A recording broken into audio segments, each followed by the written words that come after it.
I spent 30 days studying the top 1% of students, and I found something that genuinely disturbed me. Not because it required some superhuman discipline or a photographic memory, but because it was so obvious that the fact nobody teaches it in school feels almost criminal. And before you click off thinking this is another wake up at 5 a.m. and eat almonds productivity video, it's not. I already tried that. The only thing waking up at 5 a.m. did for me was make me hate mornings and studying at the same time. Impressive. Really? But what I found in these 30 days, you're going to want to stick around for this one. Here's the thing nobody tells you about top students. They don't study more than you. Actually, some of them study less. I hated them too when I found out. But here's what's wild, every single one of them had any specific behavior in common. One thing that average students almost never do. And I'm not going to tell you what it is yet, because if I tell you now, you'll think it's too simple. You'll close the video, and you'll go back to rereading your notes for the 47th time wondering why nothing is sticking. Trust me, stay. So first, who exactly did I looked at students with consistently high performance across different subjects, not just the ones who are naturally gifted at one thing, because honestly those people are cheating and we don't count them. Just kidding. Sort of. I'm talking about the students who somehow managed to get top grades in math and history and science, while the rest of us are just trying to survive any subject without having an existential crisis. And what I expected to find was more suffering. What I actually found was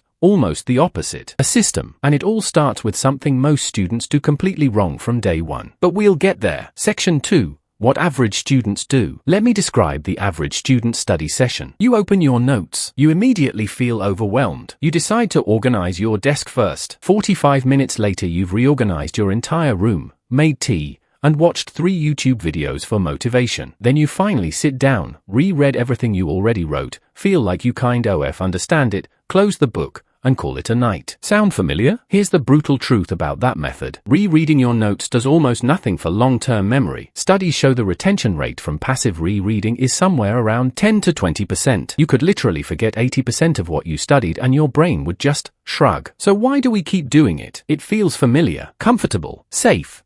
And your brain is lying to you. Top students figured this out. And once they did, everything changed. Section 3. The pattern I kept seeing. 310 to 420. Now here's where it gets interesting. Every top student I studied had this habit of doing something right after they learned new material. Not before the exam. Right after. And most of them couldn't even fully explain why they did it. It was just automatic. Like brushing your teeth, except it actually makes a difference. The pattern was this: they would close the book, close their notes, and try to reconstruct everything they just learned from scratch, in their own words, out loud, on paper. Didn't matter. No peeking. This is called active recall. And if you've heard of it, great. But I promise you're probably not using it aggressively enough, because the top 1% weren't doing it occasionally. They were doing it obsessively, every single session. And the reason it works? Because the ACT of struggling to remember something is literally what burns it into your brain. The struggle. But here's the part one promised you, the thing that actually disturbed me. It wasn't the technique itself. Active recall is documented. It's in research papers. Teachers know about it. What disturbed me was this: every single top student I looked at had learned this on their own. Not from a YouTube video, a book they found by accident, a friend who told them. Trial and error over years of failure. The education system knows which study methods work. The research has existed for decades. And yet, schools still teach you to sit down, reread your textbook, and hope for the best. Why? Maybe because passive students are easier to manage. Maybe because nobody ever updated the system. Or maybe, and this is the dark thought, maybe the system was never designed to make you perform at your best. I'll let you sit with that one. So, what do you actually do with this? Simple. Starting from your next study session, after every topic, close everything. Set a timer for 10 minutes. Write down everything you remember. No peeking. It will feel like you don't know enough. That feeling? That's your brain actually working. Do that consistently for 2 weeks and your retention will go from that sad 10-20% to somewhere around 70-80%. Same time. Completely different results. The top 1% aren't smarter than you. They just found out something you weren't told. And now you know it too. You're welcome.